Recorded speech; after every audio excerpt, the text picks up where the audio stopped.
Serial நேயர்கள் அனைவருக்கும் வணக்கம். நம்ம நந்தினி மேல மட்டுமே பழி சொல்லிக்கிட்டு இருந்த நம்ம சுந்தரவல்லி இப்போ என்னடான்னா புதுசா ஒரு ட்விஸ்ட்டை வச்சுட்டாரு. இவரு யார் இந்த வேலையை பண்ணியிருப்பாங்க அப்படிங்கிற மாதிரி யோசிக்கிறாங்க. இவங்க எல்லாரும் பேசிக்கிட்டு இருக்கிறத நம்ம ரேணுகா ஒரு பக்கம் கீழே இருந்து கேட்குறாங்க. ஐயோ, இவங்க எல்லாருக்கும் விஷம் தான் கொடுத்துருக்காரு அப்படிங்கிறத தெரிஞ்சுக்கிட்டாங்க. எல்லாருமா சேர்ந்து நம்மளை என்ன பண்ண போகிறாங்களோ தெரியல அப்படிங்கிற மாதிரி ரேணுகா ஒரு பக்கம் திருன்னு முழிச்சுக்கிட்டு இருக்காங்க. இந்த விஷயத்தை நம்ம உடனே அர்ச்சனம்மாவுக்கு சொல்லலாம் அப்படின்னு சொல்லிட்டு அர்ச்சனாவுக்கு கால் பண்ணுறாங்க. அர்ச்சனம்மா, வீட்டில் வந்து எல்லாரும் சூர்யா ஐயாவுக்கு ஏதோ விஷத்தை தான் கலந்து கொடுத்துருக்காங்க அப்படிங்கிறத தெரிஞ்சுக்கிட்டாங்க. அது யாருன்னு தான் உங்களுக்கு தெரியாமல் இருக்காங்க. எனக்கு ரொம்ப பயமாக இருக்குமா. அது மட்டும் இல்லாமல் அந்த டானைக்கு மாதிரி நான் எதையோ சொல்லி நந்தினிக்கிட்டேருந்து சமாளிச்சிட்டேன்.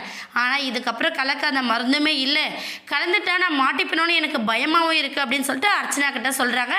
அர்ச்சனா வந்து நீ பயப்படாமல் இரு, எல்லா பிரச்சனையும் நான் ஹேண்டில் பண்ணுறேன் அப்படின்னு சொல்லிட்டு அர்ச்சனா வந்து வேற ஒரு திட்டத்தை தீட்டிக்கிட்டு இருக்காங்க. என்னன்னு வெயிட் பண்ணி பார்க்கலாம். இந்த வீடியோ உங்களுக்கு பிடிச்சிருந்தா மறக்காமல் நம்ம சேனலை சப்ஸ்கிரைப் பண்ணுங்கள். தேங்க்யூ.